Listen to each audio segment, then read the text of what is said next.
Good morning. Good morning. Please have a seat. Thank you. My name is Taro Yamada. May I have your name, please? My name is Natalie Jones. Okay, Miss Jones. How long did it take you to get here this morning? Actually, I am based here in Osaka, so it only took me about 30 minutes on foot to get here this morning.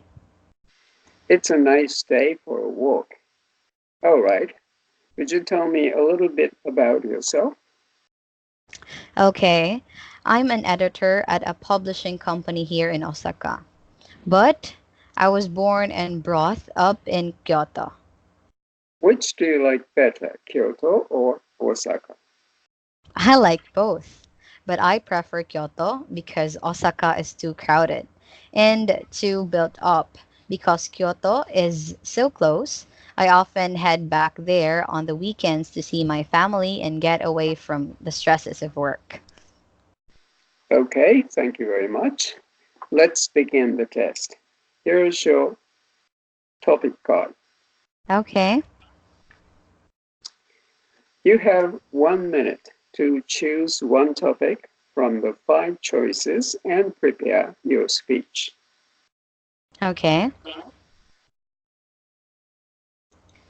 Okay, your time is up. Please tell us which topic you chose.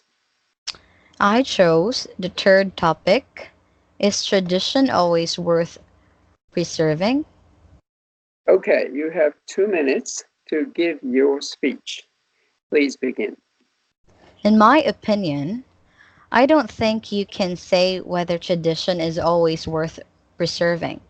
It depends on the specific tradition that people are talking about. To explain my opinion, I have two reasons. The first is that some traditions add value to modern life and help connect us to the past.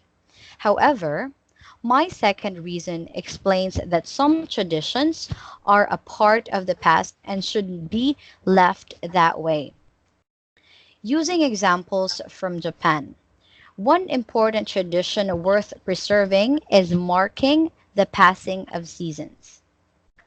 Japan has many ceremonies and traditions which mark spring, summer, fall, and winter, as well as the end of the year. These are important as they remind us to respect nature and our place in it, even in the modern world. Another one is taking off our shoes before entering homes.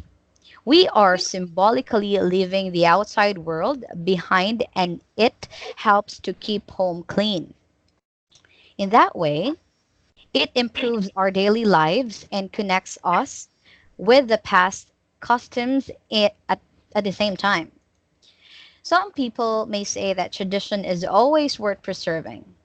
To them, I would ask what they think of the old tradition of women w- walking a few steps behind men in Japan.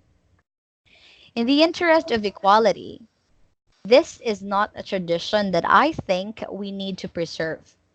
We can remember it in history classes, but we don't have to continue it.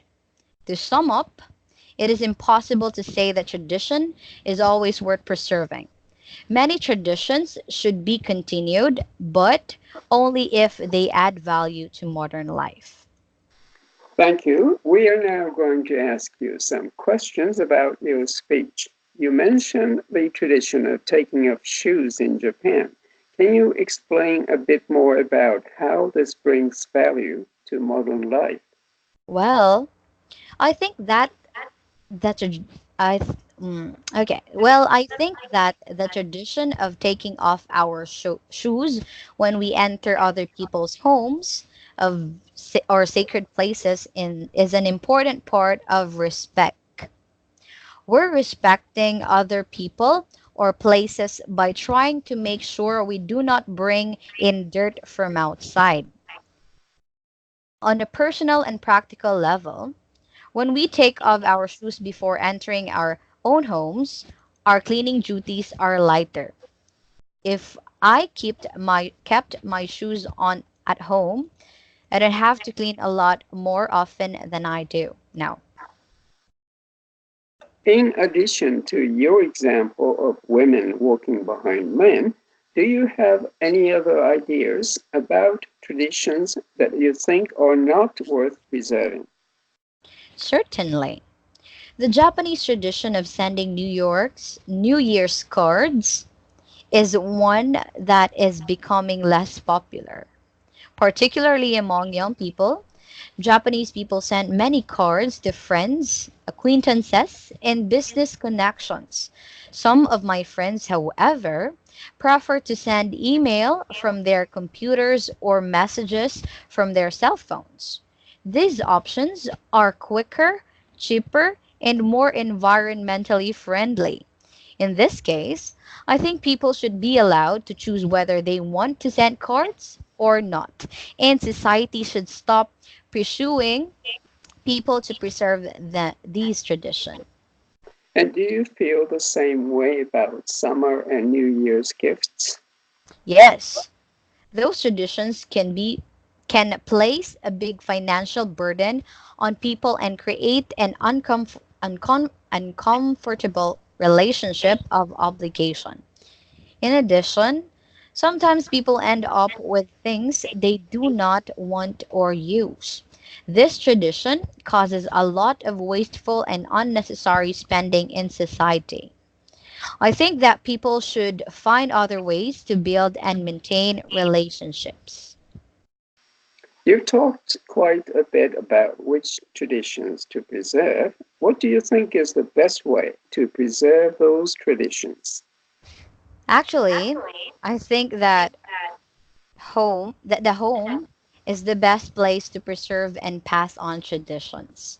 If children see that their parents value traditions, such as cleaning the whole house at New Year or bowing to show respect, then children will continue these traditions in the future. Of course, schools also have a role to play, as do museums and culture promotion groups, including tea ceremony clubs, and so on. And of course, if the government and companies give funding to these groups, it becomes easier to get people interested in different traditions. But I think that the starting point for preserving traditions is in the home. Now, I'd like to move slightly away from the topic. You briefly mentioned the role of school. I would like to ask whether you think it's important for Japanese schools to teach Japanese history. Yes, definitely. I think schools have a responsibility to educate their students about our country's history. With this knowledge, students can better understand the world around them. And it will also give them a better idea of what direction their country should take in the future. All right, your time is up. That is the end of the test. Could I have the card back, please? Thank Thank you you very very much. much. You may go now. Okay, thank you. Goodbye. Goodbye.